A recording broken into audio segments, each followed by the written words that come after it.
ሰላም የዩቲዩብ ቻናላችን ተከታታዮች፣ በዛሬው መረጃችን በኢትዮጵያ ፕሪምየር ሊግ አሰልጣኞች አካባቢ የተደረጉ አዳዲስ ቅጥሮችን፣ የውል እድሳቶችንና ድንገተኛ ውሳኔዎችን በጥልቀት ይዘንላችሁ ቀርበናል።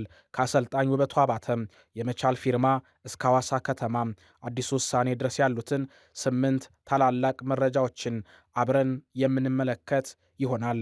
ቀዳሚ መረጃችን መቻል ይሆናል። መቻል ስፖርት ክለብ ነው። ለዓመታት ሲጠበቅ የነበረው የአሰልጣኝ ውበቱ አባተና የመቻል ፍላጎት ቅዳሜ ዕለት በይፋ የወረቀት ውል ተፈርሟል። ሁለቱ ወገኖች ለቀጣዮች 2 ዓመታት አብረው ለመስራት የተስማሙ ሲሆን ዋነኛ ግባቸው ደግሞ የሊጉን ዋንጫ ማንሳት ነው። መቻሎች በዚህ ሳምንት በከፍተኛ ሁኔታ የዝውውር ገበያውን ይቀላቀላሉ ተብሎ ይጠበቃል። በሌላ በኩል ቅዱስ ጊዮርጊስ ከአሰልጣኝ ፋሲል ተካልኝ ጋር በስምምነት መለያየቱ ተረጋግጧል። አሰልጣኝ ፋሲል ተካልኝ ወደ ሀዲያ ሆሳዕና ለማምራት በአዲስ አበባ ከክለብ አመራሮች ጋር የተነጋገረ ሲሆን በጥቂት ቀናት ውስጥ የውል ስምምነቱ ይጠናቀቃል። ፈረሰኞቹ ደግሞ በቀጣዮቹ ቀናት የቀድሞ አሰልጣኛቸውን ሚቾን በይፋ ይሾማሉ ተብሎ ይጠበቃል።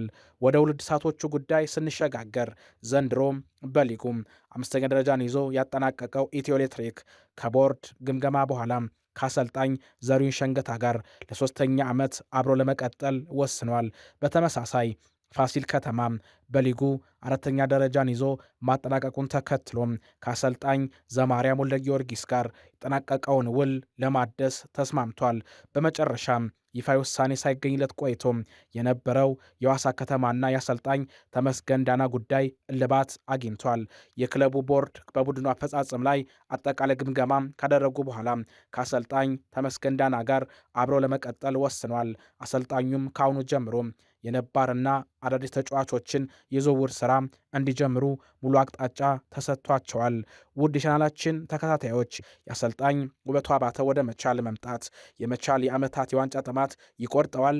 አሰልጣኝ ተመስገን ዳናስ በሐዋሳ ከተማ ቀጣይ ስኬት ያስመዘግባሉ? የእናንተን ግምት በኮሜንት አጋሩን። ቪዲዮውን ላይክ፣ ሼር፣ ሰብስክራይብ ማድረጋችሁን እንዳትረሱም። ዘገባው የመላኩ ወልደ ሰንበት ነው።